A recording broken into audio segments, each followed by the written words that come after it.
If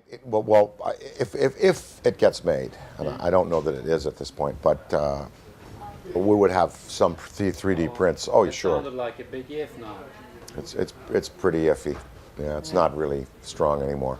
It's one I would love to see. Yeah, I know. Me too. We're all waiting for that. Me too, man. I know. Good. Okay, you're running? So I just fire away, huh?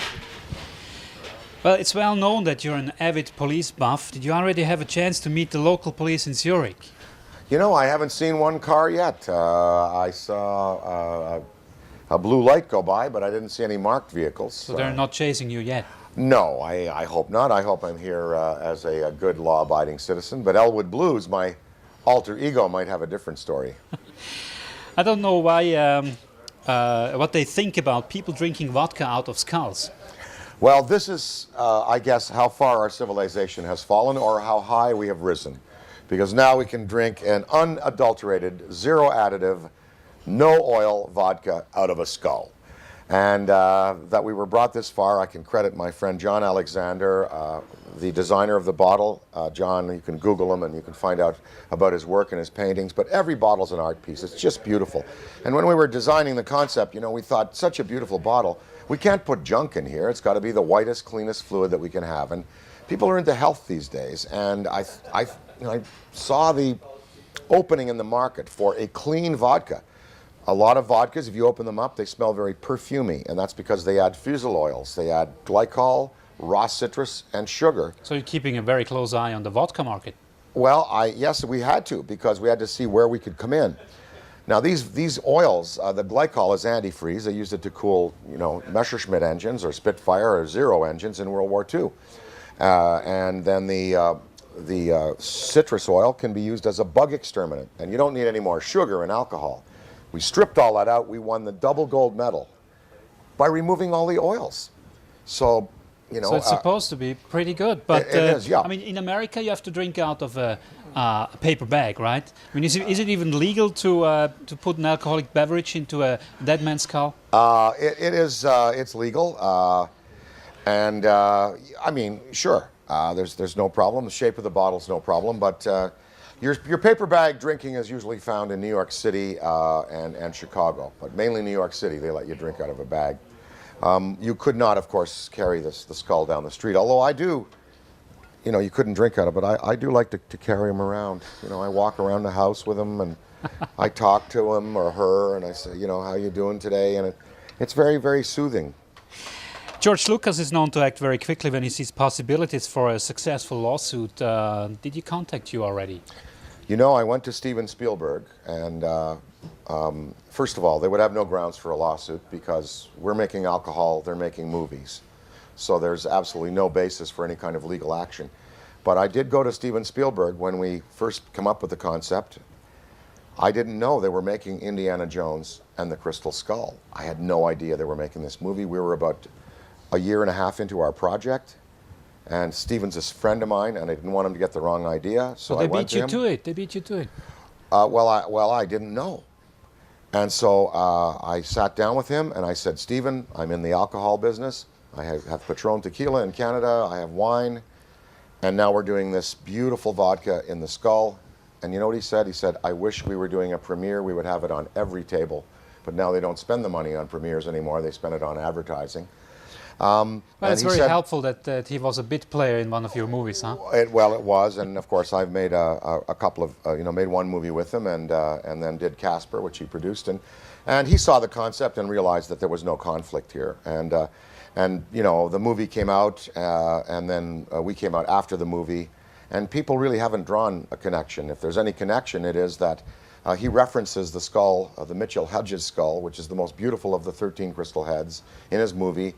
We replicated that skull here, and he talks about an extraterrestrial origin in this movie. He ascribes an extraterrestrial origin, and the Navajo, the Aztec, and the Mayans all said that their crystal heads came from the star children. So what we hope to tell people is that if you drink Crystal Head vodka, you are part of an enlightening legend. You're stepping up and you're treating yourself to a premium beverage that has positive attributes. But it's a very good question about the Indiana Jones skull movie and our product. I did anticipate that Stephen might go, hey, well, what is this? And I had to kind of clear it with him, and he said, I'm going to make it okay. And he did, and of course, in the end, there would be no grounds anyway, because we're in different businesses. Well, and it's public domain. There's no, oh, yeah. The crystal heads are not owned by anybody, that they can't copyright or patent them.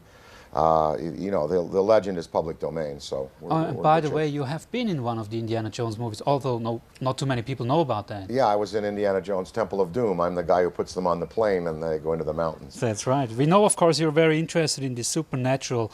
What do these skulls have to do with that? Well, the Mayans, the Navajo, and the Aztecs used these devices as crystal balls. They used them to look in, see the future of the tribe, to analyze the past, the present, and look into the future. They could also, in the hands of a powerful operator, be used to bring death. But our view is that they're devices for positive energy and positive, I would say, again, enlightenment, and the view that you know, you can use them to make your future better. So there are definite supernatural powers ascribed to them, and that's why we sort of built our legend upon the Crystal Head story. It served what we were doing because of the stripped down pure spirit nature. So spirit and spirit, you see, and the supernatural is about spirits, we're about spirits, so why not have a pure spirit in a bottle that celebrates the supernatural? I get the idea. Yeah, yeah. Did you know that we have a couple of very interesting haunted houses in Switzerland? I'm sure you have a few. You know, a country this old is bound to have some ghosts. And the Widder Hotel, they say that part of it goes back to the 1200s, so I'll see what happens in my room tonight. I've read that on your passport you list your occupation as a writer. Do you still feel more like a writer than as an actor, a musician, or even a beverage merchant? I do feel as a writer, yeah, because it's I guess it's the thing that I like doing most. When I was writing screenplays actively, I wrote 8 and got them made.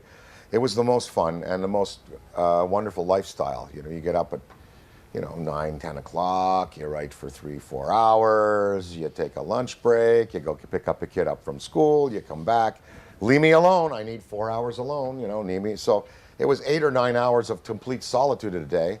And, you got blank pages there. If you come up with a page an hour and you come up to the end of the day, you have 9 pages, you're doing well. So I really enjoy writing, and I still do it. Of course, I write all of the copy for our company. I wrote our original website speech, and I write all of the material having to do with the product promotion. I'm the company writer, so still doing it.